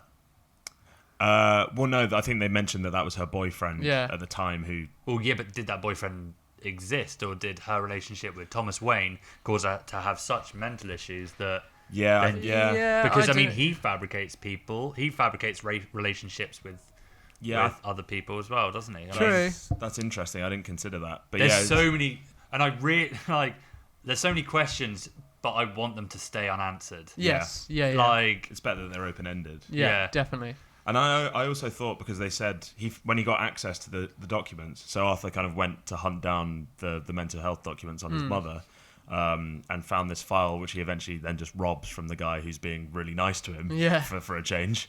And he opens it up and he sees that because when he confronts Thomas Wayne, he claims that he's adopted and that his mother adopted him while she was working for Thomas Wayne. And then you get this whole story that he was found, handcuffed to a radiator with like severe head trauma. Yeah. And I thought, was that laughing, like the constant laughing he does when he's really emotional, maybe from the head trauma he suffered as a child? Yeah. Or a coping mechanism. Yeah, or a coping mechanism. Again, one of those open-ended questions. But I said to you, I think the most telling bit was when he was speaking to Thomas Wayne in the men's bathroom in this opera house or wherever it was, cinema. Yeah. Thomas Wayne's like, "You're not my son," and he looked at him and just said to him, "Don't like." I know he's psychotic, but he said like, "Don't you think we look alike?" And in that moment, I was like, "Yeah, they kind of do." Yeah, they do. But yeah, I loved how that was just left. I mean, like you say, there's so many questions around his origin, but I think that's what makes the myth, right? Yeah, that's why he becomes this figure. It's because he's definitely just a man with no banners. Yeah, they really did actually. You don't need to know about the Joker to watch this movie, but they really did, like you're saying, the whole myth behind the character. They did it such, credit. You've got all this like ambiguity, all these. Just different spins on him. It's like, oh, is this his psychosis? Is it not? Yeah, really good. Then you get the scene where he then returns to the hospital because his mum's had a stroke, and the police are trying to question him constantly through that process, aren't they? And you get the scene outside the hospital where they confront him. And I can't remember what he says. He just gives very basic answers. They ask him about the gun at the children's hospital, and he says it's a prop. And they ask him about the laughing thing, whether it's a fake part of his act. Yeah, and he's like, "What do you think?" Yeah. What do you think? And then walks into the door. Yeah, but that's also like I guess could be directed at the audience too, because we don't know. Is it a mental issue? Is it? Yeah. Do you know one song I feel like they missed off the track list? Go on. Tears of a Clown. Oh yeah. Yeah. That would have been really good at some point. I mean, it's so recognisable. Yeah. People when early reviews came out, they were saying 2 films to compare it to would be Fight Club and Taxi Driver. Definitely. And I completely understand where they're coming from now. Yeah, I think like half an hour in, I thought Fight Club straight away. Definitely Fight Club. So he ends up killing his mother, of course. Yeah. And that seems to be like the Volta. Yes. Which is like this like huge no going shift back. in his psyche. He suffocates her after he finds out that she, whether she did it herself or she let him get abused by this boyfriend of hers. So he kills her and then gets found in the other apartment. And then the 2 guys who are his colleagues at the clown company come to his house with a bottle of bottle of nondescript alcohol to check he's okay because they heard his mum died. Yeah, but it's not to check that he's okay, is it? Well, it's because they said that the police had been talking to them. Yeah. Yeah. Because I forgot what the big guy's name was. Mr. from True Detective. So he basically Randall gave him the gun initially, and they're pretty sure now that he was the one that killed the 3 guys. Yeah. So he just doesn't want it coming back to him. They're not there to see if he's all right. They're like, maybe the other guy is. Yeah. What I was going to ask is, how premeditated do you think his killings are? Well, as soon as he heard the door go, he put the scissors in his back pocket. Yeah, which to me makes me think like whoever came in was gonna suffer a fate. Although, as we said, like who is it realistically going to be though? Is either going to be them or the police? Yeah.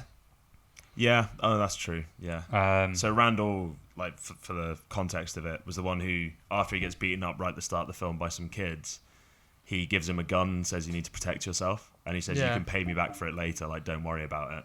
And then he obviously uses that gun to kill Wall Street guys. Yeah. And Robert De Niro. well, yeah, but then Randall meets the same fate. So he that's a brutal scene as well. I mean, just after he's killed his mum and he's getting ready to go on the show, he's putting the green hair dye in, and he's like washing he's painted his face white, and he's kind of just like convulsing in the like bathroom and dancing around. They come in and he locks the door behind them, so he knows that he's going to do this. But then they ask him like, "Have you got a new job? Like, have you got what's going on? Why?" He's like, "Oh, I'm celebrating. Yeah. My mum just died. I'm celebrating." It's like, whoa. Okay. It's that whole bit, the whole performance is very physical, isn't it? Yeah. Yeah, and he's doing that weird twisted shoulder thing. Do you notice that? Like one of his shoulder blades really sticks out. He looks so emaciated. How much weight did he lose for this role? I'm thinking at least 100 pounds. Like, he was really, really gaunt. You see some of the scenes where he's trying to pull the shoe apart. Yeah. You kind of saw all of the like inner workings of his body. Weird. He looked really gaunt. Yeah. It looked more like it's certain parts of his body that are thinner than others. I think he was almost sucking in as well. Yeah, it must have been. But I think he's meant to look a bit kind of just twisted and like grotesque. Yeah. Almost. What I did like about this too, on aesthetics, I guess, is there's not like everyone is kind of a normal looking person. There's not anyone that's Hollywood like buff or fit. Yeah. You know, everyone's just like, even the cops, they're just normal guys. Which when they're chasing him, one of them was so fat. I was like, he's never catching him. Yeah. Even having Robert De Niro on there, it doesn't really like take you out that, oh my God, look at that. And he was a famous guy in that universe. Yeah, exactly. Yeah. Just like little touches like that just make it so much more engrossing, I think. Yeah. It's very, very good. Well, that just to return to that shower scene, or like where he's, dyeing his hair, and then he's dancing around quite brutally, and then he comes out and has the interaction with Randall, and he stabs him in the neck and then the eye, I think, with the scissors, and then he's just booting his head into the wall. Oh, it's savage. He just basically absolutely, I think he basically decapitates him, doesn't he? Yeah. Or just crushes his head in, and then the dwarf is kind of just onlooking. Yeah. Like, what is going on? Gary, he's called. And then he kind of just sits down, and then he's like, what? And Gary's like, oh my God, what have you done? And then he lets Gary go. Yeah. And then you do get that weird comedy element again where Gary can't reach the latch to get out of the flat, and he's like, Arthur, can you get the latch? And he's like, of course I can, Gary. And he walks over and lets him out. I still thought Gary was like gonna die then. Yeah. Like, even when he said like, can you get the latch? I was like, he's gonna be like, no. Yeah. Or something like that. But didn't you think it was the fact that he said you were the only one who was always nice to me? Yeah. I mean, like you said earlier, all of his killings were almost, well, not justified, but in his mind justified. Yeah. They weren't. He was killing the people who wronged him. Yeah. I mean, he didn't even kill the police, did he? Yeah, no, he didn't. Yeah. It was almost like but they both get put in a critical condition by, like, I don't know, the populace. I don't know what you'd say.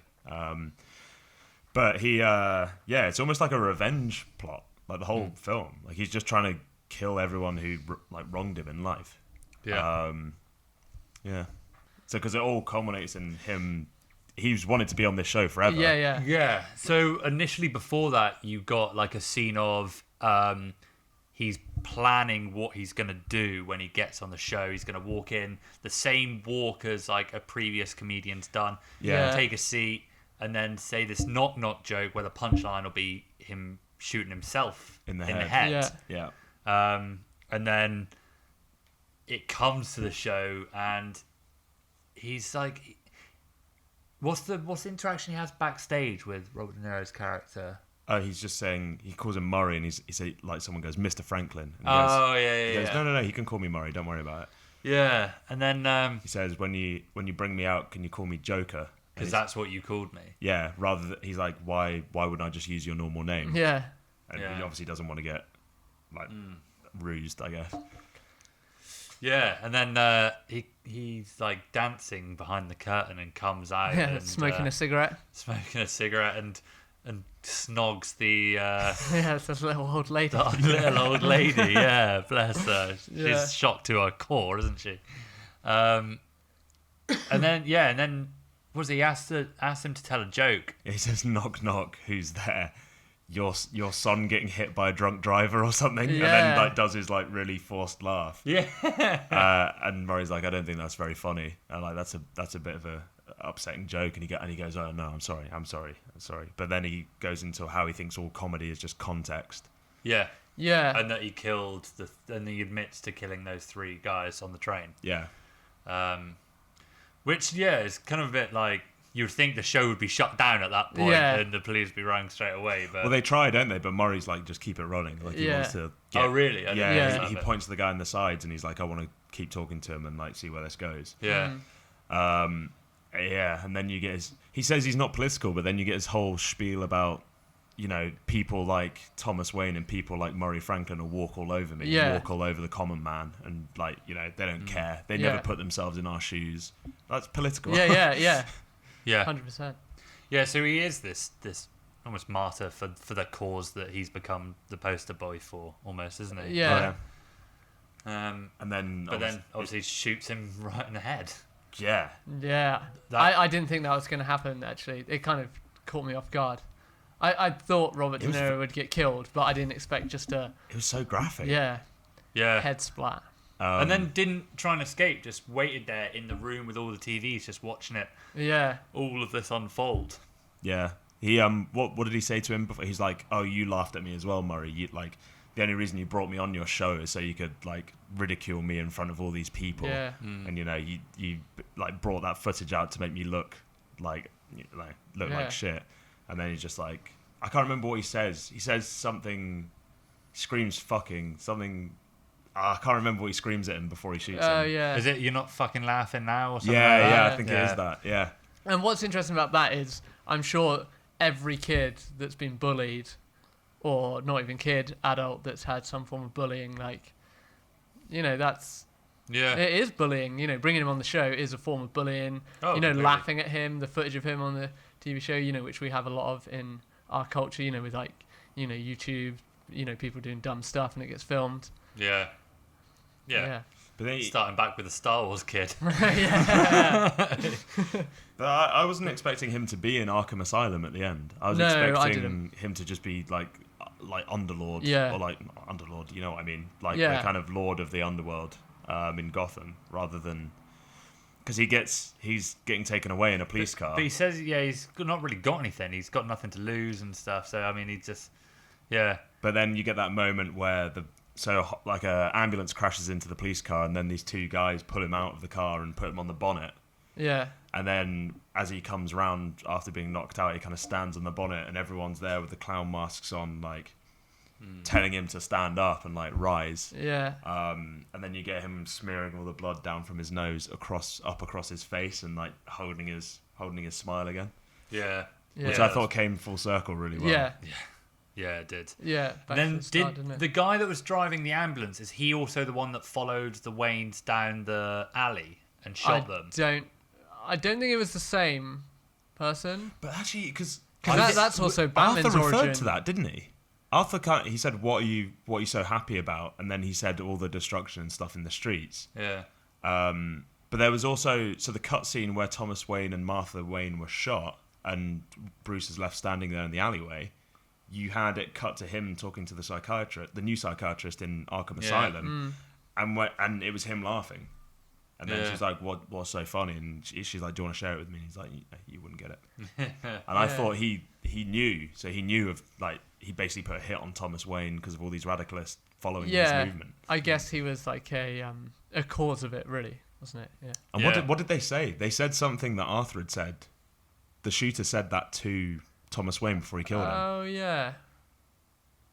Oh, it's like he said, like, you never cared about us, or you're paying a debt or something like that, didn't he? I can't remember exactly. But it was it was a direct. But they did. I like that they did the whole pearl necklace. Yeah, thing. that was a Like, nice touch. And also, like, there's loads of like conflicting comic book origins, whether like Joker was actually the one like that killed, and he's wearing it's not Joker, but he's wearing a Joker mask, and so it's quite a nice little like nod to those different Batman origins. Yeah, I really didn't think we'd get that. No, Like, I didn't. To put it in a lesser film, that would have been a massive shoehorn, but it really, really worked.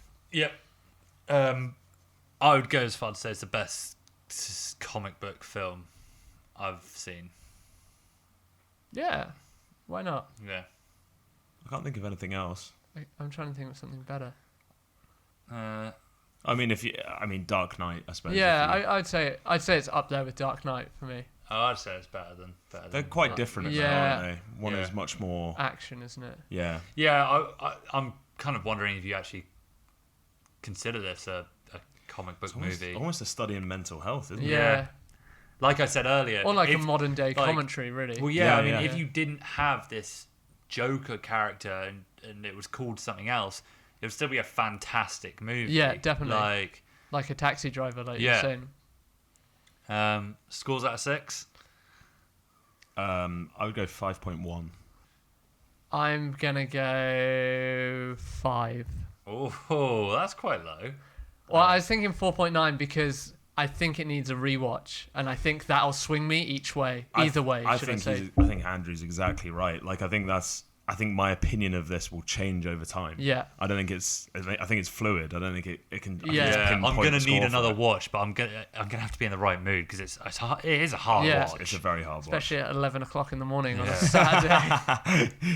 Good job no one was feeling sad and hungover. Sad and tired. We'd be miserable as anything. Yeah, he'd be in the bathroom putting his green fucking hair dye in right now. I'll give it 5.5. All right, yeah. I really, really enjoyed this movie. It's up there with There Will Be Blood and I was thinking about this. My favourite films since the year 2000. Oh. The other day, I think it's There Will Be Blood and what was the one I was saying to you the other day? Adam McKay. Big Short. Big Short. Yeah, that's up there as well. This is definitely breaking my list. Okay, yeah. It's definitely, I would say, the best movie of the year. Yep. I still think Hustlers is up there. Like the I need to watch that. I'm really good. After listening to you guys talk about it, I'm really excited to see that film as well. What's interesting about that is a couple of my female colleagues said they hated it. Oh, interesting. Because I had some female friends that really liked it. And I said, when he told me that, I was like, yeah, they just wanted a Coyote Ugly 2, basically. Oh, I don't know. It's almost insulting their intelligence because they're quite smart. But yeah, I don't know. Yeah, that's probably another for another day. What do you reckon? Best Actor award? No, I think you've said this before. I think it's going to go to Robert De Niro through The Irishman, through this, being a supporting in this, and The Irishman, and the whole legacy thing we talked about earlier. I think Robert De Niro will get it. No, I can't see anyone beating Joaquin Phoenix's portrayal. Yeah, I think Joaquin Phoenix has got it locked down. You think that's the only award it's going to win? Best Actor? No, Do you think it'll be in Best Movie? It will be nominated for Best Movie. I think Todd Phillips might get a nod as director as well. Yeah. It is very well directed. Costume design? I'd say sound too. Costume. The sound. The music was great. Yeah, the music was great. The score was. Yeah. It'll do a few, I reckon. Or it'll be in a few categories. Well, we get to see The Irishman and The Lighthouse, which I think are going to be two of its big contenders. I think and Spies in Disguise. And Spies in Disguise, obviously. I think you get a performance like this from an actor once in a generation. I think that's how outstanding this was from Joaquin Phoenix. Yeah, I mean, I really liked his performance in Her. I thought that was a phenomenal film. I don't know if that got nominated for anything. I think it did get. Yeah, it got nominated for Best Picture, actually. I think. Yeah, it's Spike Jonze, isn't it? Yeah. I think also it basically it's almost reignited Joaquin Phoenix's love of acting. I've read a lot of articles where he's referring to obviously River Phoenix, his older brother who passed away when he was only 23. Who always kind of convinced him to get back into acting and give it another go. And I feel like he's now...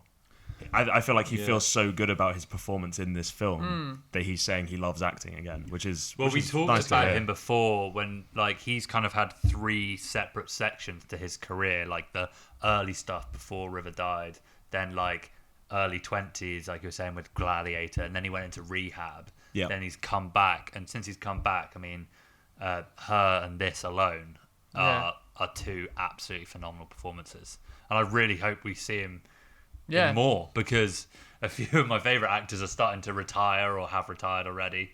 And yeah, I don't want to lose another one. Cool. Anything else to say on this? No, I think we've covered it. Go watch it if you're listening. What's if you haven't already seen it. next week? El Camino.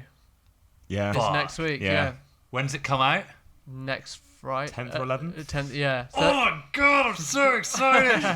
yeah. Thursday or Friday. So I rewatched the trailer for that in anticipation. So yeah. we need to finish off the last few episodes of Series 5. yeah, Series for 6. context.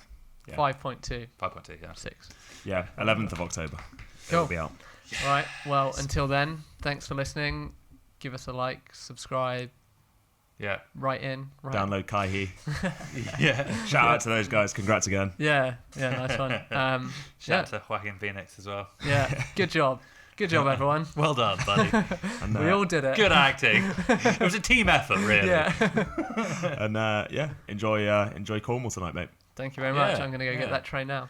Sweet. Catch you in a bit. Choo choo. See you guys. Bye. Cheers.